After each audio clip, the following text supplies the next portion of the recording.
everyone, welcome back to my YouTube channel, and today I'm going to be giving my match predictions for week 27 Premier League fixtures. And we just saw some amazing victories and losses in week 26, and let's just hope for more of the same. We saw teams like Watford and Burnley win surprisingly. Looks like they're going to try get themselves out of the relegation zone. We saw surprising defeats to Manchester City in the title race and even to Everton. Could they be brought back into a relegation scrap this season? We had so many shocking victories, we had so many defeats like I said, and we even saw Spurs go to the Etihad, the home of the champions, and actually defeat Manchester City in an amazing 3-2 thriller with Harry Kane earning man of the match. So for week 27 fixtures, let's just hope for more goals, more thrills, more enjoyment like I always say. And we've got some pivotal games going into this weekend. We have Manchester United competing for the top 4 race versus Watford, who are looking to get themselves out of the relegation zone. We also got some other amazing games like Everton versus Manchester City, looking to bounce back from both of their defeats in last week's games. And we even got Brentford versus Newcastle.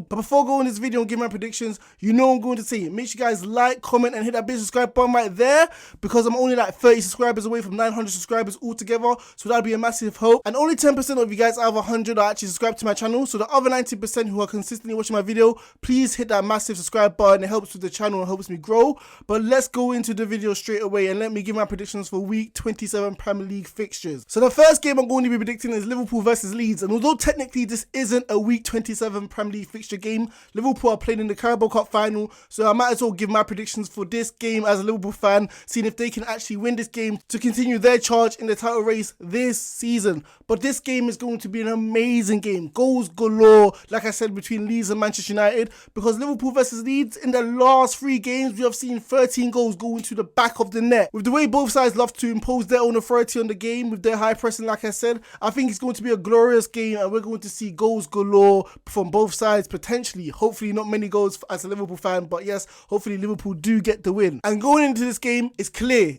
as day, Liverpool have the momentum. They got the psychological edge over Leeds because in the last 3 fixtures they've won 2 of those games, even though Leeds have been able to score some goals. But going into this game, Liverpool have the momentum. They have won 8 games in a row in all competitions. It doesn't matter if you're going to Burnley, a mad night where it's going to be tough to win, or you're going to Inter Milan and play against the San Siro, one of the best stadiums in the world. Liverpool have got it all and they know how to grind out results and play beautiful football at the same time when they came against other oppositions, beating Norwich 3-1. So going into this game, Liverpool should be high-spirited, filled with optimism, and also the players should really be up for it considering the fact that Manchester City just dropped points to Tottenham, which has potentially pushed Liverpool into a title race this season. From non-believers becoming believers, because if Liverpool actually beat Leeds, we're only 3 points away from actually challenging the English champions this season. So the fans are going to be up for it, and I know it's being played on a Wednesday, but the environment, the atmosphere might as well be a Champions League game, because the Liverpool fans know what's up for stakes when it comes to this game against Leeds United. However, as a Liverpool fan, we know not to get carried away, because we know Leeds on their day can be very, very dangerous, like we saw last year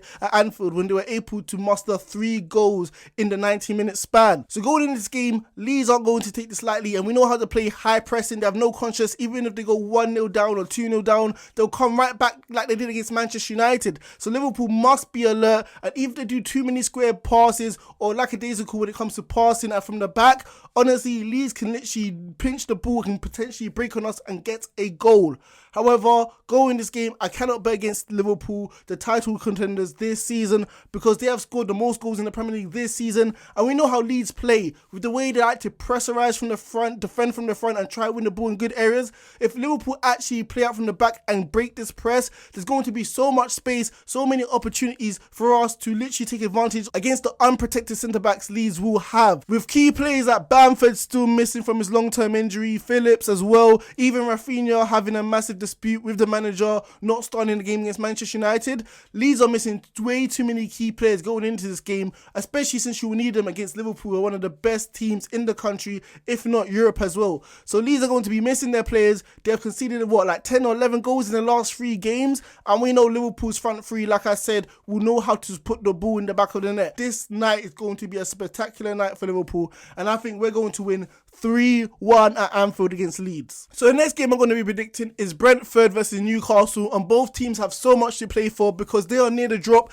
they're near potentially to get relegated, so both teams need the 3 points so they can literally make distance between themselves and the relegation zone this season. Newcastle have been on an undefeated streak in the last 6 or 7 games or so. Let's see if they can make it 7 against Brentford, and Brentford have been in absolutely opposite form compared to Newcastle because they haven't been able to win a game since the game against Aston Villa, and when was that? January the 1st, January the 2nd? So both teams are entering this game obviously wanting to win, but Newcastle have much more confidence and much more belief that they can get 3 points against the Bees. However, going into this game, let me just start off with Newcastle. Like I said, undefeated in 6 games, and ever since they've got their new signings, I feel like Eddie Howe has done a spectacular job getting his players through in the transfer window and making sure that they can play a good style of football to ensure that they can get results. I feel like Chris Wood has been an underrated addition, although he hasn't scored his first goal for Newcastle, but I feel like his presence as the target man allows other players to play off him, players like St. Maximum. Maybe this could be a match in heaven because maybe Chris Wood will suck all the attention and St. Maximum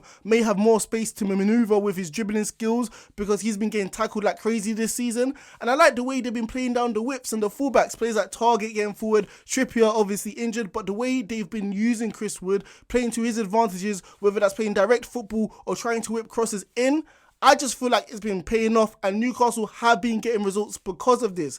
However, the last game against West Ham, although I feel like they imposed their will and are actually the better side against West Ham, I just feel like they just lacked their quality. Players like Trippier was a massive miss because I feel like down the fullback positions they were getting so many chances but weren't able to whip in good crosses. And also St. Maximum having a little bit of quality in the final third. I feel like Newcastle were lacking this, and if they had these 2 key players, I feel like they were going to be able to snatch all 3 points. However, I do believe that Brentford do match well against Newcastle because they do play a 3-5 formation or 5-3 formation, whichever way you want to talk about. But anyway, they're very defensively aggressive when it comes to balls going down the width, and I feel like they'll be able to stop crosses going into Chris Wood. So I feel like Brentford do match up. However, their form hasn't been great. I feel like they have been a little bit complacent this season, especially since they felt like they were safe with the way they've been playing at the beginning of the season. I feel like Newcastle have just been on such a roll that Brentford will not win this game. I feel like Newcastle will have the key returning players, like I said, and away from home, I just feel like Newcastle will get the win. So going into this game, I feel like Newcastle will pick up the win, and I predict a 2-1 victory for the away side, Newcastle United. So the next game I'm going to be predicting is Manchester United versus Watford, and oh my days, both teams desperately need the 3 points. Manchester United competing obviously for the top 4 race, and then we've got Watford under Ray Hudson, the new manager, trying to get themselves out of the relegation zone this season. Both teams, like I said, desperately need the points, and let's see who's going to actually win. But before going into this game, let me just talk about Manchester United, and who would have thought they were able to win 2 games in a row when it looked like they were called Dorchester Man United for the last few games or so, during the last 3 games before their 2 wins. And although it wasn't spectacular, although it wasn't amazing, although the game was literally ruined because of the weather and the pitch conditions, we have to give Manchester United their credit. And although Manchester United fans would have rather won by 3, rather won by 4, and had a clean sheet, I just feel like this sort of victory against Leeds United they just had is going to do their confidence a world of good. We know Manchester United dropped their heads, especially in the second half when they conceded an equaliser. This game against Leeds, they were winning 2-0 and they came back 2-2 leads. If we saw Manchester United's performance against Aston Villa when they were winning 2-0 and then Aston Villa came back 2-2, their heads dropped and it looked like there were only one team in the game to win it, and that was Aston Villa. The fact that Manchester United were able to be mentally tough enough to ensure they still had the confidence and the belief to win the game is going to do themselves a world of good, because we have not seen them have this sort of confidence in Ralph Rangnick's era. So Manchester United players must feel satisfied that they were able to be mentally tough enough, like I said, to ensure that they got 3 points against Leeds United.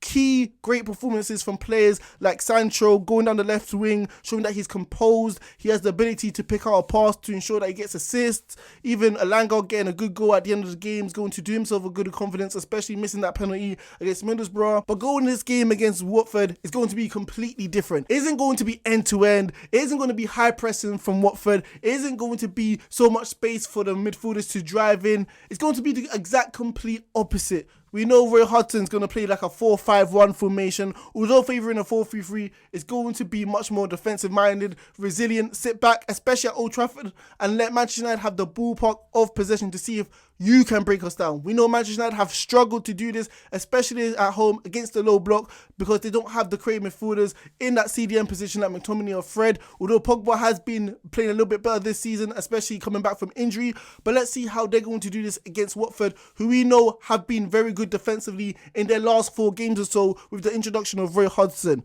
Only conceding, 1 or 2 goals in the last 4 games, having 2 clean sheets out of 4 games. This is nothing to be laughed at, especially since Watford have been conceding a lot of goals and have only had the first real clean sheet of the season in the last month or so. So going into this game, Manchester United must not underestimate Watford. And going into this game, honestly, call it a shock result, but I feel like Manchester United will go back to their old habits and be draw Chester United and actually struggle to break down the low block. And with Maguire still playing there, I feel like it's a hoax. They're going to get exposed to 2 defenders, and I feel like Watford will find a way to get a goal. So going in this game, I'm predicting a 1-1 stalemate at Old Trafford between the 2 sides. So the next game I'm going to be predicting is Everton versus Manchester City. And oh my days, both teams are probably scratching their head in disbelief like, how did we get here? How did we get into this situation? Manchester City having like 10 to 12 points clear of Liverpool, their closest title contenders, and then only being 3 points ahead of them if Liverpool beat Leeds. And then we've got Everton, who somehow been dragged into a relegation fight this season under Frank Lampard, having a new manager bounce back, but they're still having the same results of having defeats this season. So both teams desperately need the 3 points for their own psyche, for their own conscience, for their own belief going for the rest of this season to achieve their objectives. But going in this game, let me just start off the home side Everton, and wow, honestly, the result against Southampton was 2-0, but I just felt like it flattered Everton. If you really watch the highlights or even the game, Pickford had to make some amazing world-class saves, and if it wasn't for him, it could have been much more worse. Southampton were relentless the way they were pressurising the ball, having chance after chance, not resting on their laurels that they were winning 2-0. They wanted to go for the Dracula, but Everton kept getting saved by their goalkeeper. And we know Manchester City love to have this sort of approach, be relentless, literally tire the oppositions out, literally pin them back in their own half and have the ball pocket possession. So if Everton defend anything like they did in Southampton, honestly, this may be a shock result. Frank Lampard, scratch it. You can't play 4-4-2 against Manchester City. 2 midfielders isn't going to be enough to deal with the world-class midfielders that they have at their disposal of Foden, of Kevin De Bruyne, of Rodri, of any of these players of this ilk. You cannot do this. And Everton must find a better way of going towards goal, driving with the ball with authority and actually challenging the oppositions in the final third. We just saw the game against Southampton having 0 shots on target at St. Mary's. If you're doing this at St. Mary's, how on earth are you going to muster a shot on target against the English champions? Everton must play better, especially since they're in the relegation scrap. But at the same time, it feels like, did Everton catch Manchester City at the right time? Manchester City having a shock result against Spurs. I know Spurs usually beat them, but oh my days, come on man, Manchester City are just too good. And having the pressure on them that Liverpool have the momentum catching them in the title race, is this going to disrupt their flow of play against Everton, especially in the first 10 to 15 minutes? If this happens, it's potentially a great chance for Everton to latch onto this and potentially get a goal early on and put even more pressure on the English champions, who are already starting to feel this because Liverpool are catching up on them. Going this game, I think Manchester City will be able to squeak through a victory against Everton and muster a champions performance. Maybe not being at the best, but they'll be good enough to beat Everton away from home. And I'm going to go for a 2-1 victory where they usually have good results at the ground. So the last game we're going to be predicting is West Ham versus Wolves, and both teams, underdogs, dark horses, whatever you want to call it, when it comes to the top 4 race, need the 3 points to put the pressure on the top 4 favourites like Arsenal, Tottenham and Manchester United. And let me just off the home side West Ham, and a disappointing result like I predicted against Newcastle.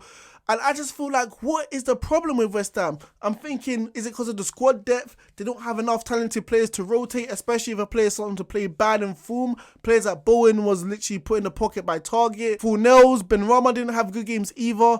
If they don't have good games, West Ham don't really have that much talent to bring off the bench to ensure that they can get a victory or play at least better football to have an impact on the game. They don't have these sort of players or squad depth like Manchester City, Liverpool, obviously not to that degree, but they just don't even have top 6 quality players on their bench. But at the same time, is that even an excuse for West Ham? They've just come off a winter break. So honestly, in the last few games or so, West Ham should have no excuses, especially only winning 1 out of the last 5 games. They are versing a very, very well drilled Wolves side who've been able to pick up 6 points in the last 2 games against respected oppositions in Leicester and Tottenham. Tottenham obviously competing for the top 4 race. So West Ham must perform up to the competition because honestly, they could potentially lose this game. However, West Ham may be fortunate because Wolves aren't the best going forward either, only scoring the 3rd least amount of goals in the Premier League this season, shockingly for a team who are 7th or 8th in the Premier League table right now as we speak. However, I feel like this game is going to be a cagey affair. Both teams are better with the ball out of possession and countering on their opposition. However, at the end of the day, I feel like it's going to be a cagey affair, like I said. Both teams going to be too cautious, don't want to break out the shape. So going this game, I'm actually going to be predicting a 0-0 draw between the two sides because we saw a lack of chances in the other game in the reverse leg in Molineux where Wolves were able to win 1-0, luckily.